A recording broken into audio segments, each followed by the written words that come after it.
你記住，男睇個鼻，女又睇個嘴，一身富貴是幾少噶啦。吓？點解啊？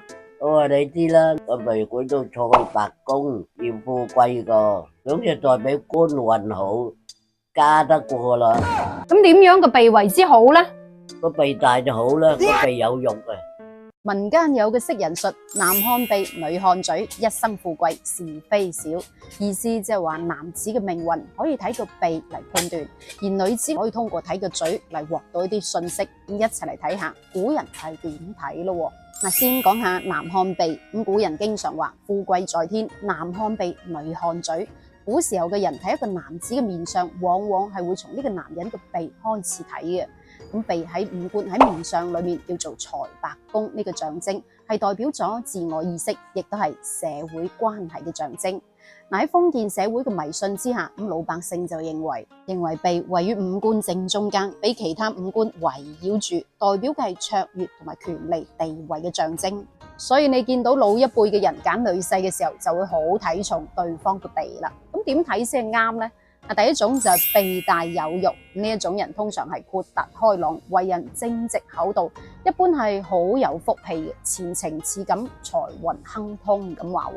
咁第二種就係鼻高挺拔，講明佢心思正派，意志堅定，勇敢又帶幾分傲骨，係好有成就嘅。不過可惜係做事唔夠圓滑，唔會輕易咁認低威咧。咁第三種就係被扁塌鼻細，被認為係性格懦弱，一生碌碌無為，冇咩大嘅成就，財運同前程都麻麻地，一生平平無奇。我都係依書直說嘅啫，如果講得唔啱，冇噴喎。咁仲有一種就係鷹鈎鼻，鷹鈎鼻就生得好似鷹鈎咁個樣，你印象中邊一個明星係鷹鈎鼻嘅啦吓？喺古人嘅識人術裏面，鷹鈎鼻嘅人係好精明，甚至帶幾分狡猾自私。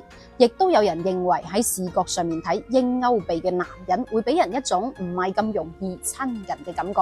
所以總嘅嚟講，古人認為鼻頭圓潤有肉，鼻高挺，山根高，正對人中，咁樣個鼻先至係多才多能，財富萬貫。唔單止官運好啊，家庭亦都唔錯，係一個值得託付嘅人。咁呢一個就係古人對於男人嘅鼻嘅睇法啦。咁你又認為準唔準啊？咁女人個嘴又點睇呢？個女人睇個嘴個嘴呢度出納宮，生仔咧睇個嘴個。點睇啊？嘴大點好啦，嘴大入窮囊，嘴白點好啦，身體差，嘴控就好。點解又要睇女人嘅嘴呢？因為古時候女子嘅地位係好卑微嘅，成唔成到大事都唔緊要，最睇重嘅就係呢個女子係咪賢妻良母啊，有冇子嗣。而呢個嘴喺五官面相裏面叫出納宮，可以睇到婚姻啊、口才、生活水平、文化水平等等嘅信息，所以古人就會通過觀察女子嘅嘴嚟判斷佢各方面好唔好啦。而喺嗰個年代嘅審美，古人就傾向於櫻桃小嘴嘅女子咯，認為嘴細嘅女子性格溫和，唔會經常同人哋嗌霎嘅，而且溫柔體貼，聽晒老公話。你知啦，喺古時候，女子可以遵從三從四德係好緊要噶嘛，咁所以古人就認為櫻桃小嘴係美女嘅象徵啦。咁相反，嘴大嘅女子喺古時候就唔係咁受歡迎啦，因為民間有男兒口大食四方，女子口大食窮郎嘅講法。古時候嘅糧食係好珍貴噶嘛，咁古人認為女子口大即係飯量大，係會食窮夫家咁話。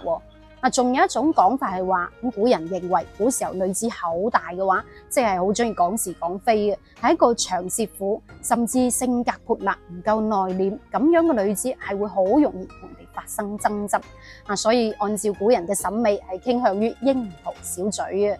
不過我又覺得時代唔同，審美都會唔同噶。依家又有啲人覺得大嘴嘅女子先至靚，大嘴嘅女子性感有個性。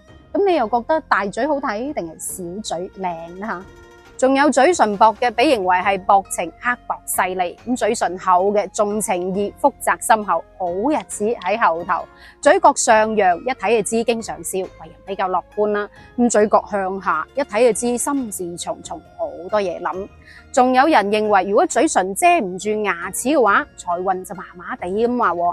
呢一個就係古人講嘅男看鼻，女看嘴，一生富貴是非少嘅講法啦。你又認為準唔準吓？其實呢個都係因為喺當時候封建社會迷信思想影響之下衍生出嚟相由心生嘅講法。曾經就有一個關於相由心生嘅古仔。話說喺古時候有一個手藝好好嘅人，佢好中意雕刻啲妖魔鬼怪嘅像嘅。但係有一日佢照鏡嘅時候，佢就發覺自己嘅樣變得越嚟越兇狠喎。於是乎佢就急急腳走去寺廟嗰度揾大師幫佢睇下。大師了解咗情況之後就同佢講啦：我有辦法醫好你，不過你就要幫我雕刻100尊觀音像嚟抵呢一次嘅治療費啦。咁手藝人聽完之後就真係日日夜夜去各個寺廟對住觀音嘅神態舉止好認真咁雕刻。半年之後足之都雕刻完，好開心咁攞俾個大師睇。大師就俾咗面鏡俾佢，同佢講啦：其實你嘅病已經醫好咗啦。呢一個就係相由心生嘅古仔啦。但係我就認為呢啲玄學嘅嘢係冇乜科學根據。若然話鼻大就富貴，咁如果佢一家幾口都係鼻細，唔通真係停揸兜咩？非洲夠好多厚嘴唇啦，又唔見得佢幾富貴，係咪？所以我哋唔好盲目去相信面相呢間嘢。有好嘅面相，如果唔去努力，日日都無所事事等運到嘅，唔通個天會跌錢落嚟俾你使咩？係咪？人唔係一生嚟就有富貴嘅，想要有好嘅面相，就要從內心開始改變，改變心態，面相就會隨之而改變噶啦。命運始終係掌握喺自己嘅手中，3分靠命，7分靠打拼啊嘛。你認為啱唔啱呢？嗱，好啦，到最後又輪到你講下啦。